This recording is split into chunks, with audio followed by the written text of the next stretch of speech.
Bom, pessoal, boa noite para todos. Nós vamos dar início ao estudo do livro Seara dos Médiuns, comentários de Emmanuel em torno do livro dos Médiuns, de Allan Kardec, hoje com a lição Pequeninos mais Úteis. Nós vamos pedir que a Ana faça a leitura e o comentário por nós. Por favor, Ana, seja bem-vinda.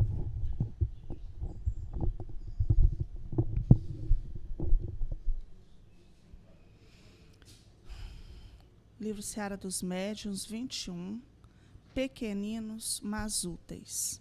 Referente à questão 227 do Livro dos Médiuns. Educa-te e assimilarás a influência das forças espirituais que iluminam. Serve e atrairás as forças espirituais que abençoam. Diante da grandeza do universo, e perante a extensão de nossos próprios erros no passado culposo, todos somos pequeninos, mas podemos ser úteis. Com vistas assim ao trabalho do bem, recorramos à imagem simples da vida para compreendermos sem qualquer dúvida a obrigação de servir. A restauração do enfermo está dependendo de exame decisivo.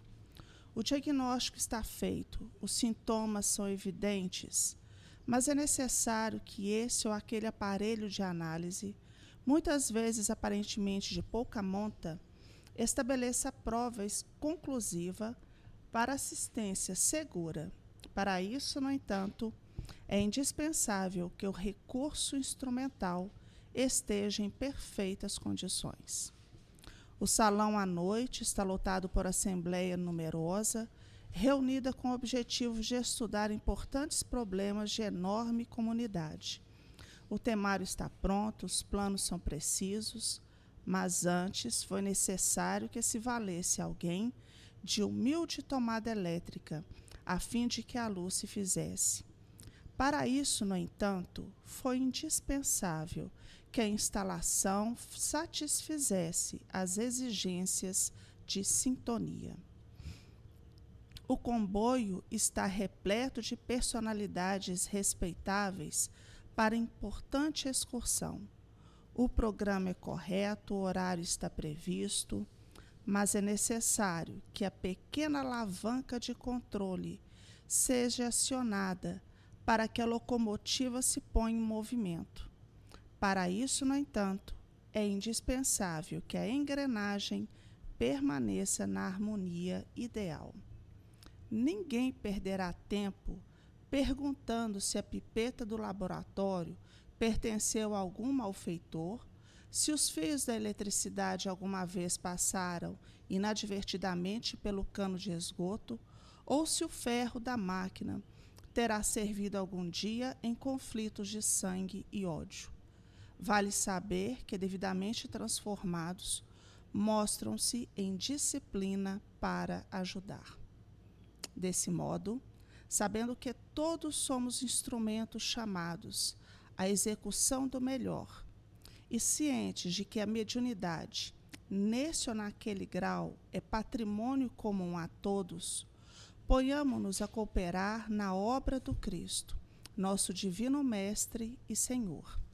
Ninguém despreze a bênção das horas, cultivando tristezas inconsequentes ou sombras imaginárias, porque muito acima dessa ou daquela deficiência que tenha perdurado conosco até ontem, importa hoje a nossa renovação para atender ao bem no lugar exato e no instante certo, porquanto somente nas atividades do bem, para o bem dos outros, é que nós garantiremos a vida e a continuidade de nosso próprio bem.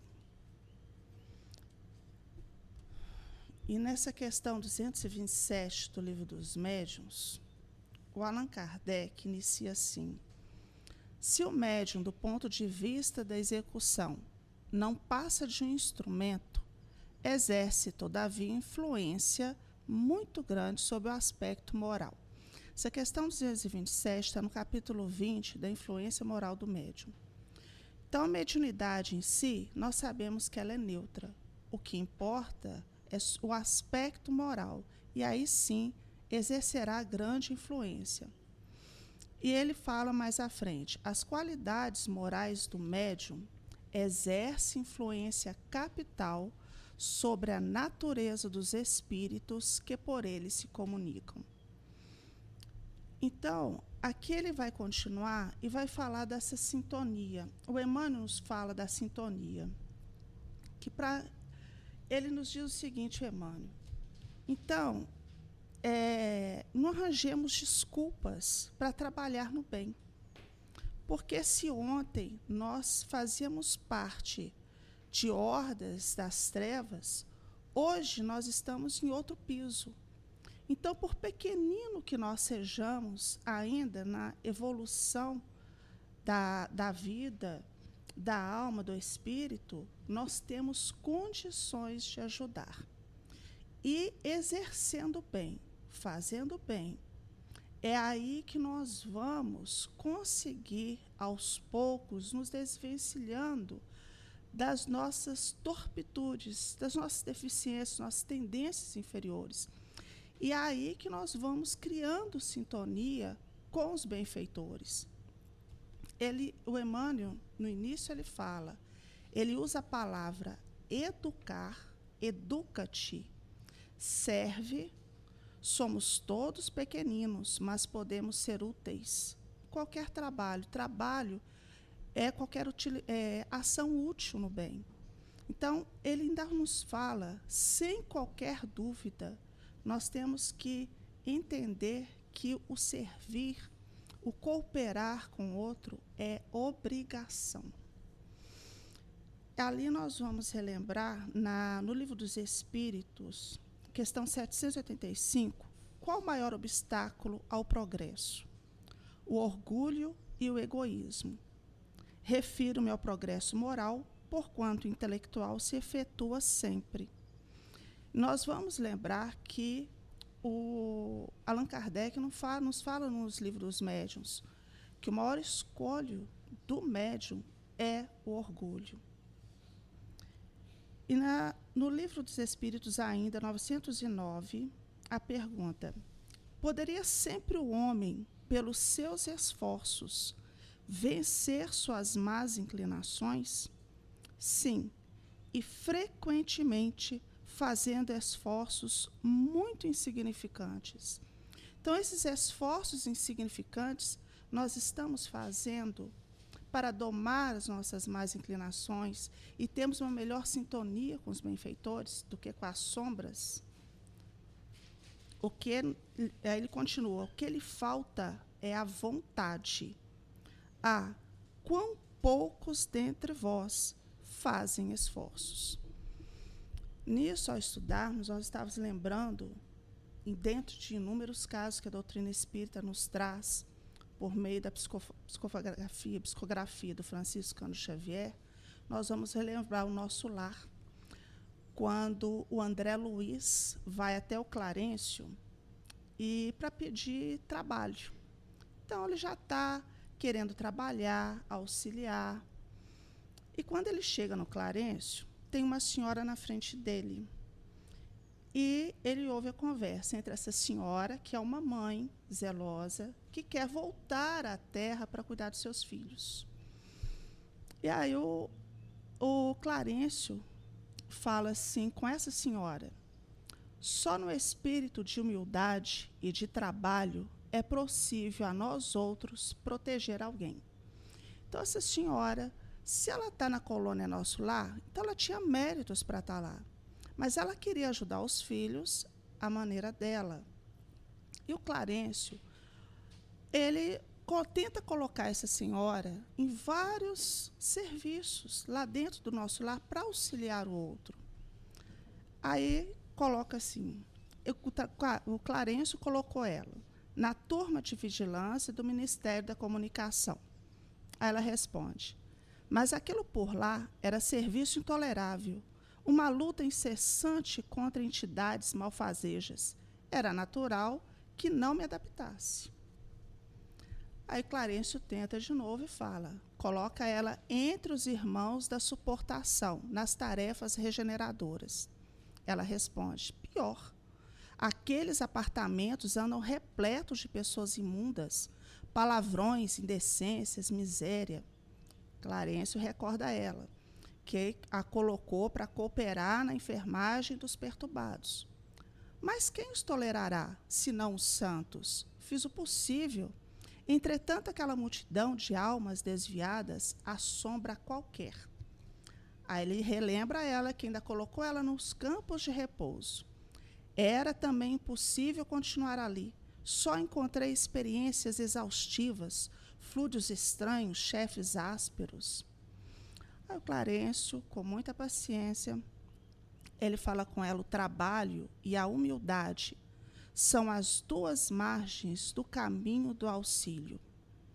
Antes de amparar os que amamos, é indispensável estabelecer correntes de simpatia. Sem a cooperação, é impossível atender com eficiência. Ele continua mais à frente. Os que não cooperam não recebem cooperação. Isso é da lei eterna. Então, no Seara dos Médiuns, o que Emmanuel nos diz? Nos chama a atenção para o ato de servir. Servindo, nós vamos nos educando. É essa cooperação mútua entre um e outro que vamos trabalhando em nós valores, adquirindo e trabalhando aquelas nossas tendências inferiores. E a gente pensa assim, essa senhora, será que não somos nós? Nós, quantas tarefas tem numa casa espírita? E às vezes somos chamados e temos inúmeras desculpas. Às vezes nos chamam, olha, ô fulano, tem uma visita ali no hospital, vamos visitar um enfermo, nos pediu ajuda, vamos fazer uma tarefa fraterna. Ah, mas o hospital eu não entro, como é que eu faço com essa sensibilidade mediúnica? Eu não entro em hospital. Então me chama para outra coisa, chama para fazer uma visita a um hospital com algum internado, hospital psiquiátrico. Não frequento hospital psiquiátrico de jeito nenhum, não boto meus pés. Então a gente está sempre arranjando essas desculpas. E não vamos, não adquirimos. Tem tarefa ali no passe, vamos ajudar no passe, mas eu estou precisando de passe, como é que eu vou ajudar no passe? Então, será que essa senhora não somos nós mesmos? E André Luiz ouve. Ele também ali vai para pedir tarefa, só que ele queria a sua maneira. Clarencio, na linguagem coloquial, dá uma sentada nele ali também. Só que ele aceita. E o André Luiz, buscando novos pisos, buscando novos valores, ele procura essa tarefa. Então, ele se coloca na posição que talvez seria como Paulo na entrada de Damasco. Senhor, que queres que eu faça? E a tarefa aparece para o André Luiz quando ele coloca. Quando o trabalhador está pronto, o serviço aparece. Seja qual for, pequenino, mas sendo útil, valoroso. E ele cai aonde? Nas câmaras de retificação. E ele é chamado para as câmaras de retificação como aprendiz.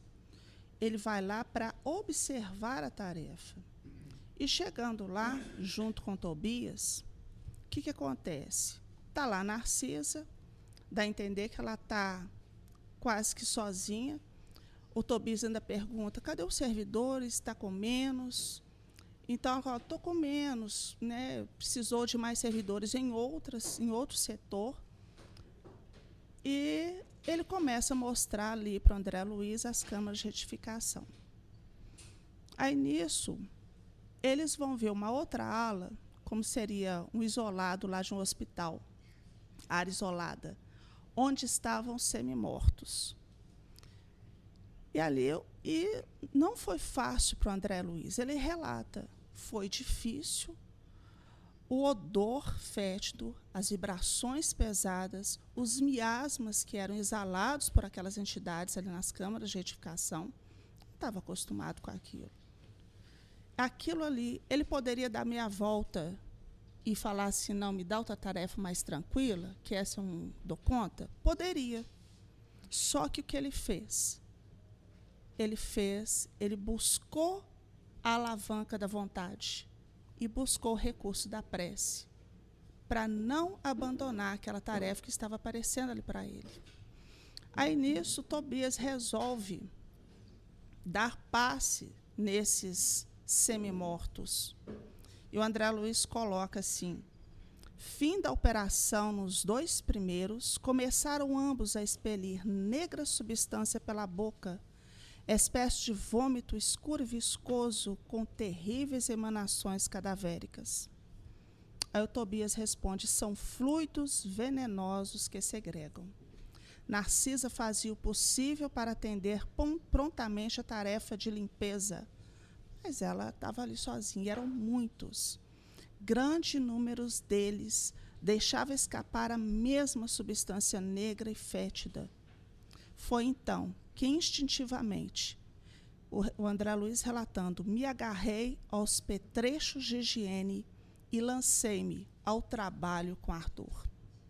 A servidora parecia contente com o auxílio humilde do novo irmão, ao passo que Tobias me dispensava olhares satisfeitos e agradecidos.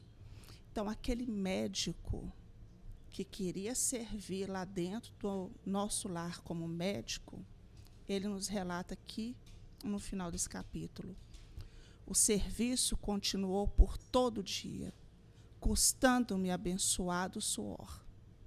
Nenhum amigo do mundo poderia avaliar a alegria sublime do médico que recomeçava a educação de si mesmo na enfermagem rudimentar.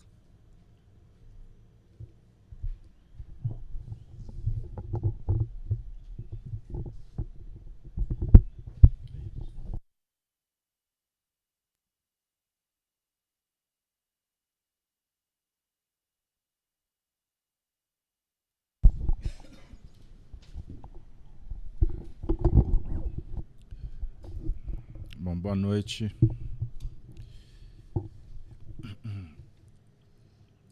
Como que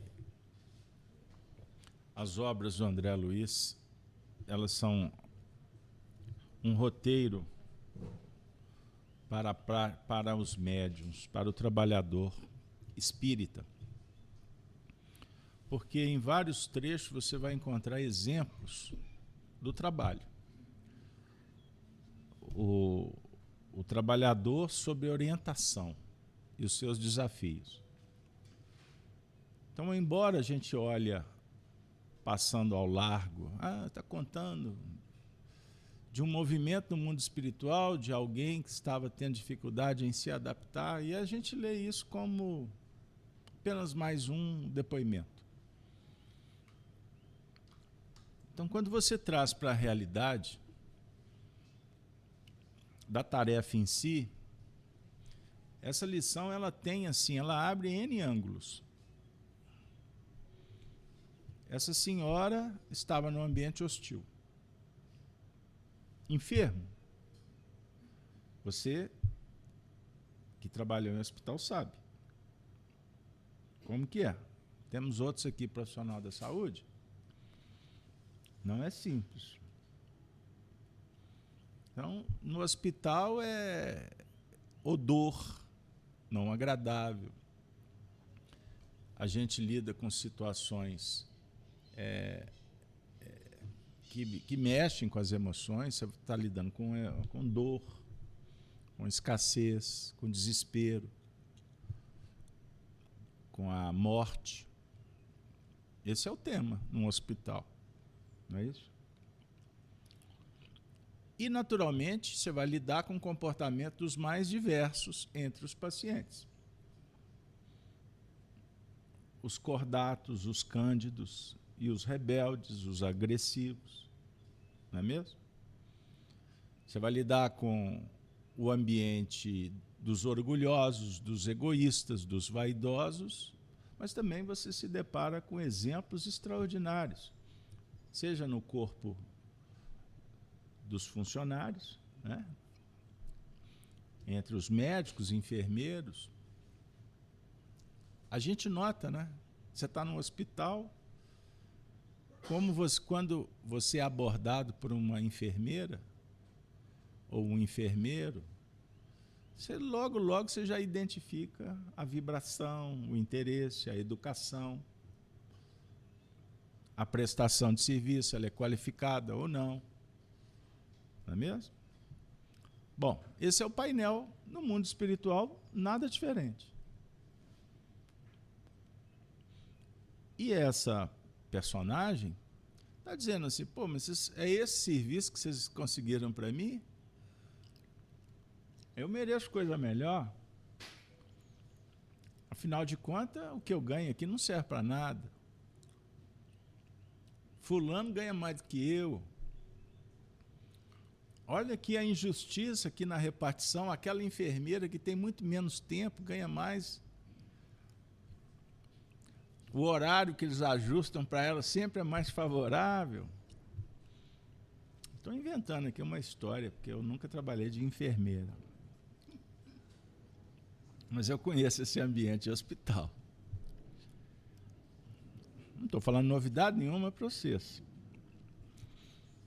Mas imagine o trabalhador do Cristo fazendo exigência. Vamos lembrar. O Cristo faz luz pela virtude. A virtude colocada em prática. Certo? Então vocês escutam o Carlos Alberto falando por aí que a primeira virtude para se matricular numa escola é a humildade. Então o que você vai fazer lá? Não é? Humildade é reconhecer limite. Até aqui eu vou, daqui eu não posso, para lá. Eu vou lidar com o professor, com o aluno, com... Não é assim na escola? Ah, mas você é obrigado. Ah, no início já vai meio que na obrigação, você é menino. Mas depois, daqui a pouco, é uma adesão consciente à verdade. Eu quero ir para a escola. Ah, até conversando com uma aluna, ela me disse, mas eu detesto aquele lugar. A vibração é pesada, é ruim. Eu disse, mas é isso mesmo. Por que está lá? Porque houve uma escolha. E se escolhestes, agora vamos em frente. Nem tudo no mundo são flores. E eu já sou mais rodado que vocês todos aqui, sei que tudo passa rápido. Olha que bem. Só que quando você é novo, você não sabe disso. Você acha que é uma eternidade. Passa, ó. Não é? Aí uma tia da Ana Paula arrumou uma foto, nossa, eu e ela de moto, meu Deus. Ana Paula com a cara de Cecília, novinha. Eu falei assim, Ana Paula, você era novinha. Aí lá vem você. Aí ela até falou, vamos fazer uma outra foto? Eu falei assim, não arrisca, porque se cair, quebra o fêmur, não recupera. 35 anos, passou. Daqui a pouco estou dando tchau para ela. Os meninos cresceram, daqui a pouco tchau. Mas quando você está no cenário, a tendência é, está difícil, meu Deus, por quê? Ai, errei, acertei. Sempre vitimizando. E é natural que, por fragilidade, a gente ancora. A âncora são aquelas experiências que a gente faz conexão e naturalmente, a reação é dolorosa. Na neurociência se estuda isso. Alguns chamam por aí de gatilho. O povo já gosta de armamento, né? Então, tira o gatilho. É âncora. Âncora emocional. Então, o indivíduo está com uma fixação na mente de um problema. Geralmente, ele gravita em torno daquele assunto. tudo é motivo para que haja uma reconexão. Aí vem a emoção de volta. Seja em que estágio, em que síndrome que for. E até nos nossos comportamentos no dia a dia. Qualquer coisa, só pensa naquilo. Porque gravita só em torno daquele tema. Já se tornou um vício, um hábito. Então, tem que ser tratado. Porque o indivíduo sozinho não dá conta. Ele volta para aquilo ali. Uma música, um cheiro, um toque é o suficiente para ancorar. Aí remodela tudo. Traz os painéis todos de volta com uma volúpia. Isso vem por sonho, isso vem por indução durante o dia, um livro que leu, um filme que assistiu, uma viagem, uma conversa. Aí a pessoa vai se fechando, vai se fechando, vai se fechando. Bom, feitas as considerações para sintonizar e situar no tema, a Terra é um hospital psiquiátrico. Eu queria ter chegado aí. Nós reencarnamos com um propósito. No caso, projeto reencarnatório para todos que estão aqui, vamos exercer a mediunidade. Senão eu não estaria numa reunião mediúnica. Ponto. Pode até não querer mais. Bye, bye. Livre escolha. Não tem problema. Mas eu acho que nós temos uma janela suficiente aqui de trabalho para dizer, foi isso que eu pedi. E combinado não é caro. Sabia disso? Quando você não combina, não, para que deu errado, você não combinou.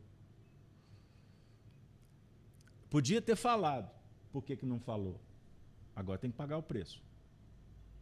Ah, mas eu ia ficar com a carinha vermelha na hora. Melhor do que amarela pro resto da vida. Precisava ter tocado, né? Mas já que foi, vai. Não sei o que é, não. Não precisa se preocupar, não. Vocês entenderam o que eu quero dizer? Aí vem para o centro espírita, vai atender o paciente, está fedendo. Não escovou o dente. Maltrapilho. Aí volta para casa, aquele desequilíbrio todo. Foi tu que pedistes. Ah, mas me maltrata. Agradece. Agradece. Vai em frente. Não é simples e entendemos. O que o Clarencio fez com a senhora? O tempo todo tentando dizer para ela, olha, menos. Ela estava toda se achando. É o trabalhador que chega no centro espírita e escolhe onde que senta, como que senta, que hora que chega, que dia que pode, que não pode. Aquele que me segue não andará em trevas, disse Jesus. Sendo a Terra um hospital psiquiátrico e uma prisão de segurança máxima, com vários escapes, né, Gina? Principalmente com a outorga dos que gostam de libertar os criminosos, porque isso dá dinheiro.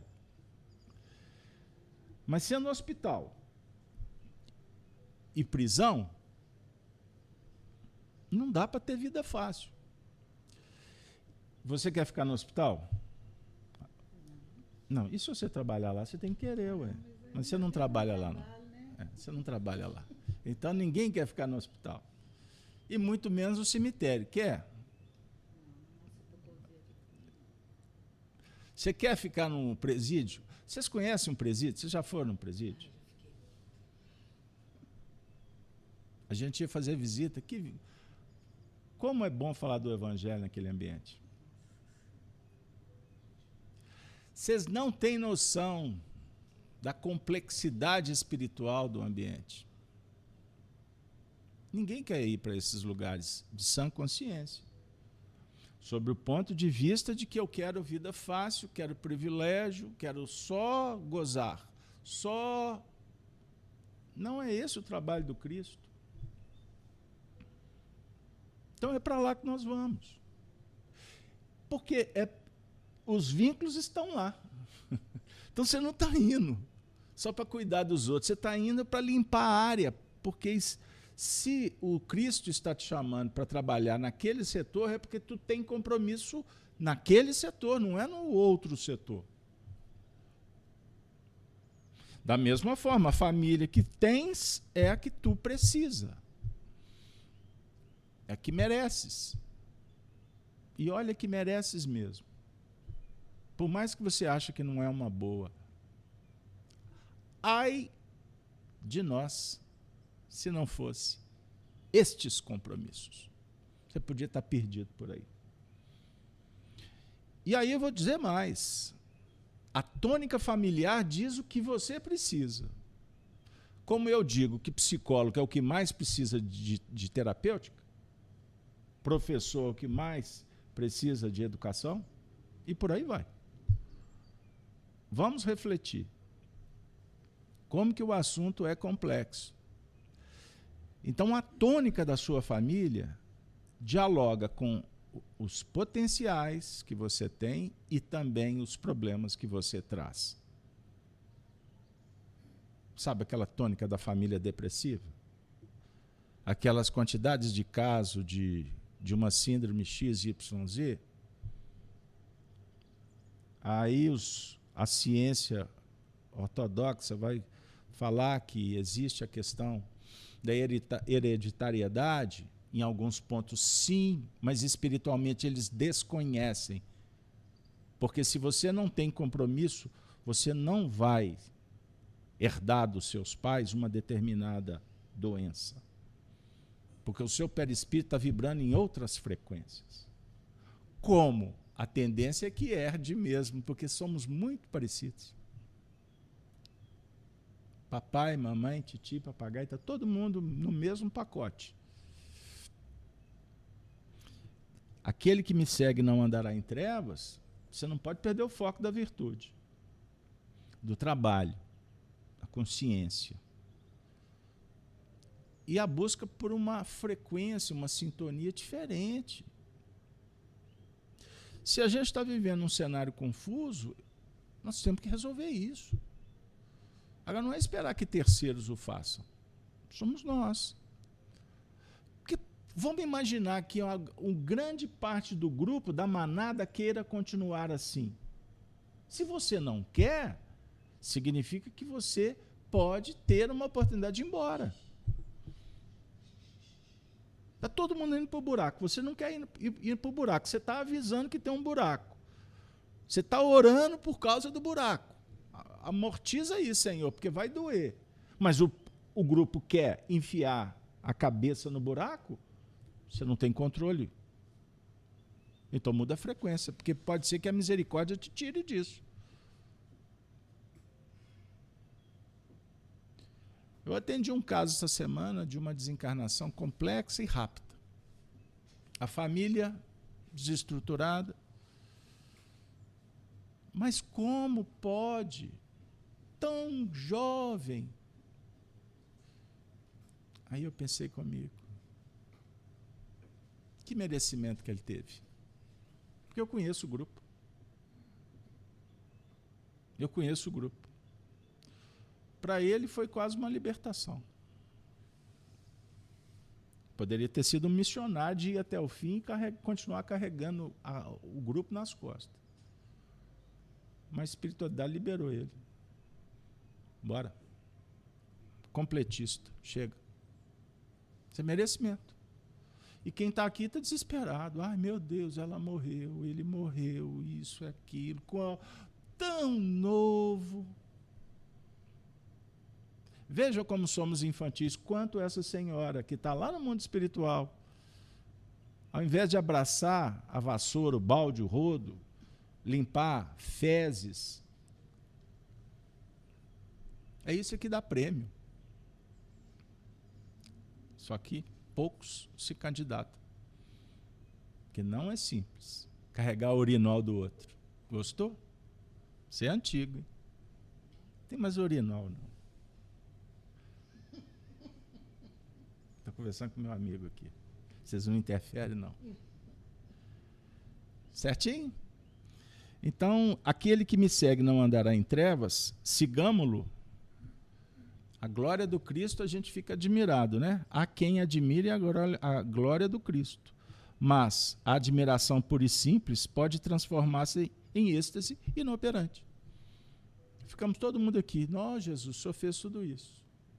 Glória inoperante. Temos que fazer a nossa parte. Dá trabalho, mas vale a pena. Vale a pena. Só assim nós vamos resolver os nossos conflitos. Só assim estaremos com o Cristo, recebendo-lhe a excelsa cruz. Ou a excelsa luz. Cruz faz luz, beleza. Você quer a cruz do Cristo? Não dou conta ainda. Por quê? Porque eu estou viciada demais ainda. Infantil demais. Mas eu quero aliviar o seu fardo. Não adianta você querer a cruz dele. É dele, né? É dele. Você deve amar a sua. Que é ela que vai te projetar para os cismos. Não é a cruz do outro. Porque, aliás, eu não entendo a cruz do outro. Eu não conheço o outro. Eu não conheço. Ninguém aqui tem autoridade para dizer que conhece o outro. Você não se conhece. Por isso é que a gente se pega ainda. Não é? Meu Deus, como pode o Casalberto ainda? Então eu não tenho a medida para julgar ninguém. Mas posso sim abençoar. Compreender e perdoar. Esse é meu papel. Repito, não é simples, principalmente quando no dia a dia as coisas testam limites. Fato. Mas é assim que iremos. E já caminhamos bastante.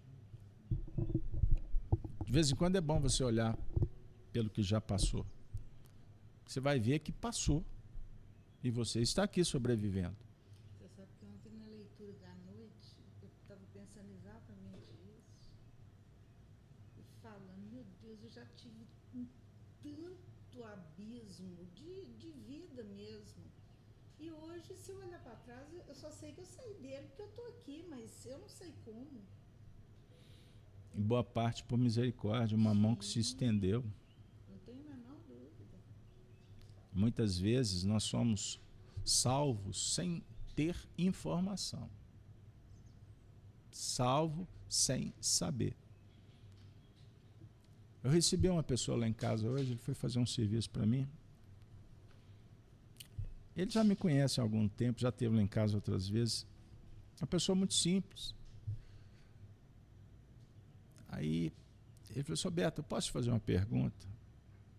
Eu vi uns retratos lá, naquele cantinho ali, eu vi uns livros. Aí eu pensei, lá vem.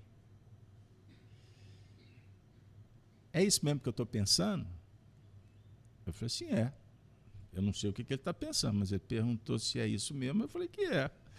Eu vou tirar a autoridade do que ele está pensando? O que você está pensando? É que eu estou vendo vários espíritos aqui na sala, mas é porque eu sou ignorante, eu fico com medo de falar. E estão dizendo para me falar para você, porque você vai me esclarecer. Por que eu vejo? Semana passada, eu passei há um mês atrás, eu passei na porta da casa de uma pessoa, lá perto de casa. Era de noite. Eu tomei um susto, porque eu vi um vulto encapuçado na porta da casa do sujeito. E era uma roupa tão diferente que eu nunca tinha visto. Aí eu tentei olhar no rosto, ele estava de cabeça baixa, de repente ele levantou o rosto e eu vi. os olhos dele vermelho como sangue. E eu senti uma vibração tão pesada. Não foi o termo que ele usou, né? Eu senti algo tão ruim.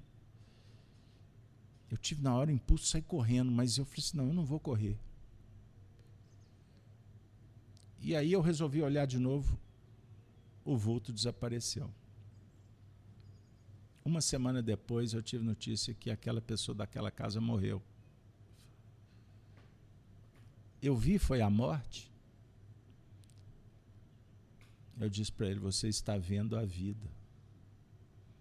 Porque o que você vê, muitos não podem ver. Está chegando a hora de você entender o que é isso.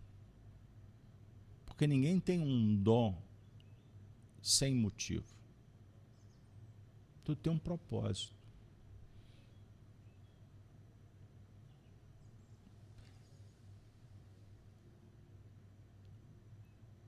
O assunto prosseguiu. Não cabe aqui relatar, mas enfim. Para muitos isso é uma cruz. Para outros é um portal de luz. Quantos deveriam estar aqui e não estão? Sempre tem um motivo. Uma hora a oportunidade não volta mais. Por isso eu bato nessa tecla há décadas com vocês. Não percam a oportunidade. Parem de reclamar. Não tenham medo. Pacifica o coração e enfrenta. E não queira fazer. Tem coisas que não dependem do seu querer. Não tem que ser do seu jeito. Tem que ser do jeito que a vida está dizendo e você está querendo brigar com a vida. Tu vai perder. É simples. Não briga com a vida. Aprenda a remar na direção correta. As coisas fluem, acontecem. Quando você encontra o equilíbrio, tudo chega na hora certa.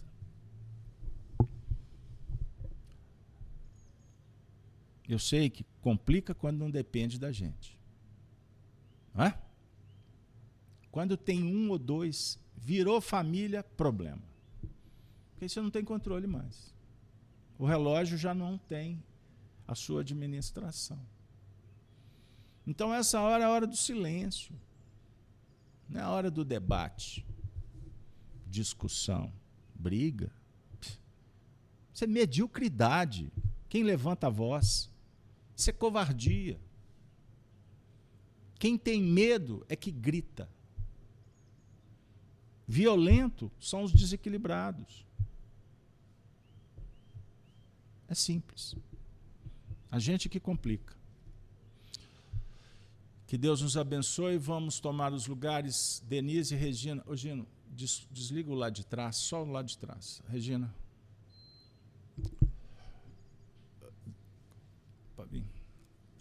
Nicolau.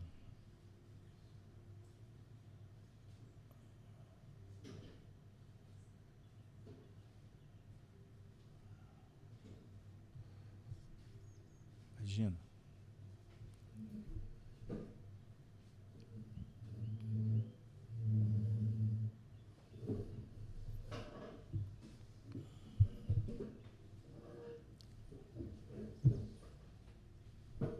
Sente ali.